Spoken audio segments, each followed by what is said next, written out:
You may not be aware of this, but you and I live in a Tesla-created world which is generating trillions of dollars every day for superpowers around the world.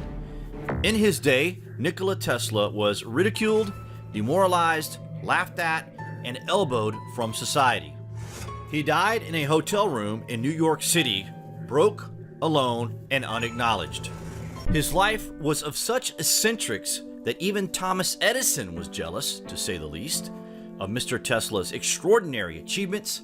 Tesla knew secrets he never shared with the elite of the world. He had secrets that he tried to use to benefit all of humanity.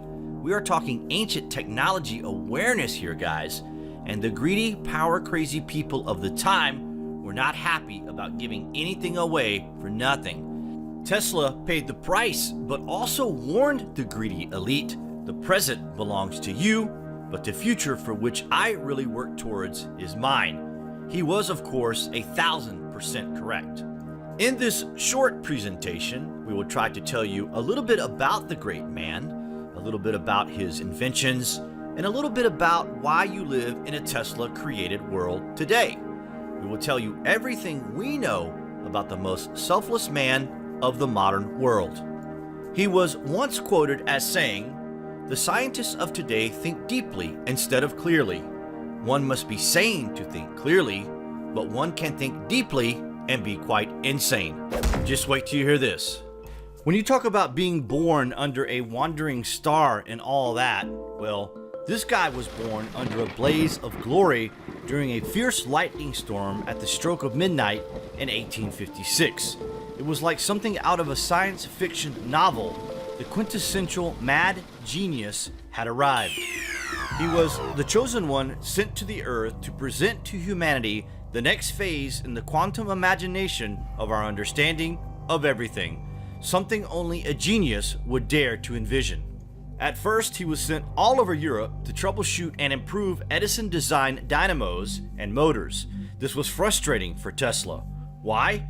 If he could make better improved versions of someone else's inventions, could he not have them built this way in the first place?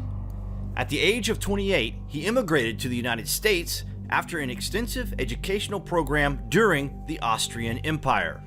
Tesla was ready, empowered with the knowledge and the know-how to transform the world. But how would he go about this? Where would the funding come? His first instinct upon arriving in the US was to become a worker at Edison Machine Works. Tesla was a huge admirer of Thomas Edison, but he knew Edison's ideas were flawed. Nonetheless, Edison was not for changing his mind when Tesla tried to show his idol where he could make changes, and therefore, Nikola Tesla struck out on his own. Tesla began accumulating the information needed to patent his improved version of Edison's arc lightning system, something he tried to tell Thomas Edison how to correct. In March 1885, he met with patent attorney Lemuel Sorel, the same attorney used by Edison, to obtain help with submitting the patents. Sorel introduced Tesla to two businessmen, Robert Lane and Benjamin Vail, who agreed to finance an arc lightning manufacturing and utility company in Tesla's name, the Tesla Electric Light and Manufacturing. Once Tesla had the company up and running, the two businessmen abandoned the great inventor, changed the company's name, and left the man with no money. This was only the first in a succession of betrayals, but by this time, Tesla had already came up with ideas for alternating current motors and wireless energy. Going forward, he was now more wary of the scavengers, but had little choice to look for some sort of funding to produce his magnificent ideas. During this period, Tesla was reduced to working various electrical repair jobs for $1 per day. He recalls in his notes, "My high education in various branches of science, mechanics, and literature seemed to me like a mockery during 1886. This was a trying time for a man who had the ideas in his head that could transform the world, yet he seemed to be going nowhere. No one was buying into his ideology." In late 1886, Tesla set up a meet with Alfred S. Brown, a Western Union superintendent, and New York attorney Charles F. Peck. The two men were experienced in setting up companies and promoting inventions and patents for financial gain, of course. Based on Tesla's new ideas for electrical equipment, including a thermomagnetic motor idea, they agreed to back the inventor financially and handle his patents. Together, they formed the Tesla Electric Company in 1887, with an agreement that profits from generated patents would go 1/3 to Tesla, 1/3 to Peck and Brown, and 1/3 to fund development. This was his big break, and this is where things started happening, and the name Tesla was soon well known in New York City. The money Tesla made from licensing his AC patents made him independently wealthy and gave him the time and funds to pursue his own interest. This is where it all began, and what ultimately caused such a stir at the 1893 World's Fair in Chicago.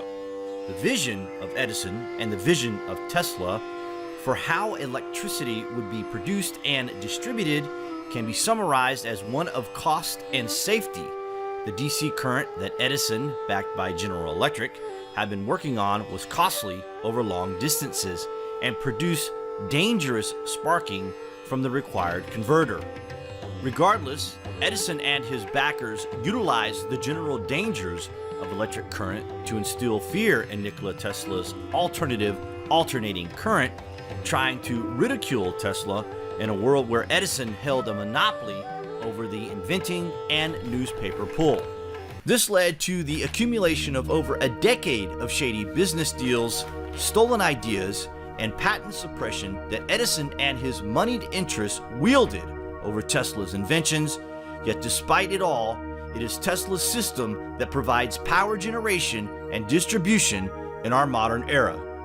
Tesla may have had a brilliant mind, but he was not as good at reducing his ideas to practice.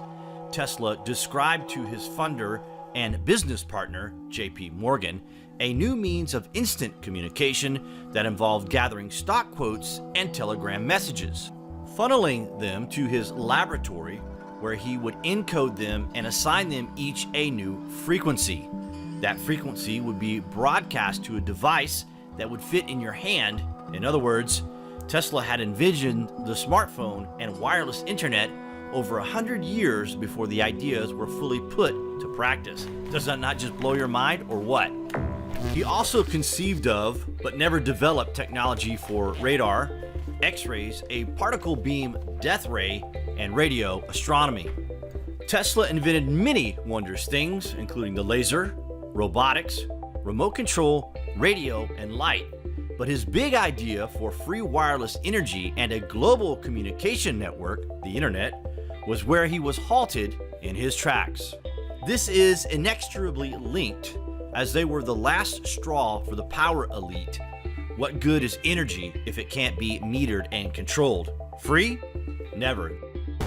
J.P. Morgan backed Nikola Tesla with $150,000 to build a tower that would use the natural frequencies of our universe to transmit data, including a wide range of information communicated through images, voice messages, and text. This represented the world's first wireless communications, but it also meant that aside from the cost of the tower itself, the universe was filled with free energy that could be utilized to form a worldwide web connecting all people in all places, as well as allow people to harness the free energy around them. Essentially, the zeros and ones of the universe are embedded in the fabric of existence for each of us to access as needed. Nikola Tesla was dedicated to empowering the individual to receive and transmit this data virtually free of charge. Nikola Tesla had perhaps thousands of other ideas and inventions that remain unreleased. A look at his hundreds of patents shows a glimpse of the scope he intended to offer. If you feel that the additional technical and scientific research of Nikola Tesla should be revealed for public scrutiny and discussion instead of suppressed by big industry and even our supposed institutions of higher education, Join the world's call to tell power brokers everywhere that we are ready to occupy energy and learn about what our universe really has to offer. The release of Nikola Tesla's technical and scientific research, specifically his research into harnessing electricity from the ionosphere at a facility called Wardenclyffe, is a necessary step toward true freedom of information. When he died at the New Yorker in New York City, broke, alone, and frustrated, the FBI seized all of Tesla's documents. The information was stolen, and his envisioned ideas were released to the public at various intervals during the past 70 years. Tesla never being mentioned or credited for any of these world-changing ideas, and all done for massive financial gain and control. Many people are only vaguely aware of Tesla's inventions and scientific discoveries. We learned that because the FBI considered him a threat, information about him in mainstream USA was suppressed. This is evidenced by the school system leaving him out of its history books. Part of Nikola Tesla's vision comes from a vivid childhood. In his memoirs, he writes, "The memories of my youth and even of earliest childhood are very vivid, and it seems to me that my character began to develop a little sooner than is the case with most people. As a very small boy, I was weak and vacillating, and made many childish resolves, only to break them. But when I was 8 years old, I read The Son of Abba, a Siberian translation of a Hungarian writer, Josika, whose lessons are similar to those of Lew Wallace and Ben-Hur. This book awakened my willpower. I began to practice self-control, subdued many of my wishes, and resolved to keep every promise I ever made, whether to myself or to anyone else. The members of my family were not long in learning that if I promised a thing, then I would do it." One of the more controversial topics involving Nikola Tesla is what became of many of his technical and scientific papers after he died in 1943.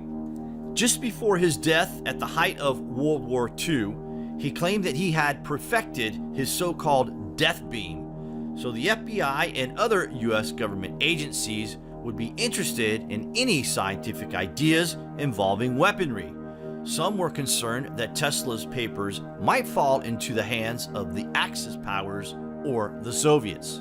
The morning after the inventor's death, his nephew Sava Kosanovic hurried to his uncle's room at the Hotel New Yorker. He was an up-and-coming Yugoslav official with suspected connections to the Communist Party in his country. By the time he arrived, Tesla's body had already been removed, and Kosanovic suspected that someone had already gone through his uncle's papers and projects. Technical papers were missing, as well as a black notebook he knew Tesla kept, a notebook with several hundred pages, some of which were marked government and top secret. Of course, we will always ponder the true extent of Nikola Tesla's discoveries and inventions. Many of his ideas, we conclude, could have been taken to the grave with him. The master of lightning, though mostly remembered for the Tesla coil and the alternating current, was of a different understanding, a higher level of thinking than anyone on Earth before or after him. His ideas are slowly being realized. We can only hope that the greatest genius will be given the credit he deserves as history prevails, and a technologically advanced world that the great man envisioned in his imagination becomes recognized as a Tesla-created world. One thing the great man was obsessed with was strange radio signals that he kept detecting in 1899. Tesla recalls in an article he wrote, "I can never forget the first sensation I experienced when it dawned upon me that I had observed something possibly of incalculable consequences to mankind. I felt as though I were present at the birth of a new knowledge or the revelation of a great truth. Even now, at times, I can vividly recall the incident and see my apparatus as though it were actually before me. My first observations positively terrified me, as there was present in them something mysterious, not to say supernatural, and I was alone in my laboratory at night. But at that time, the idea of these disturbances being intelligently controlled signals did not yet present itself to me. The changes I noted were taking place periodically, and with such a clear suggestion of number and order that they were not traceable to any cause then known to me. I was familiar, of course, with such electrical disturbances as are produced by the sun, aurora borealis, and earth currents, and I was sure as I could be of any fact that these variations were due to none of these causes. The nature of my experiments precluded the possibility of the changes being produced by atmospheric disturbances, as has been rashly asserted by some. It was some time afterward when the thought flashed upon my mind that the disturbances I had observed might be due to an intelligent control. Although I could not decipher their meaning, it was impossible for me to think of them as having been entirely accidental. The feeling is constantly growing on me that I had been the first to hear the greeting of one planet to another. I was not merely beholding a vision, but had caught sight of a great and profound truth. It is thought Tesla was either detecting the Black Knight satellite or a distress call from deep space. During the 1930s, ham radio operators began listening into these signals. In 1936, it was concluded after a decipher that the message was plotting the route to a star chart in the constellation Bootes. And it is thought through the movement of the stars and taking into account the speed of light and distance to Bootes that this message could be over 13,000 years old. What are your thoughts on the late great inventor? We hope you enjoyed our presentation. Please thumbs up and share. Thanks for watching, guys.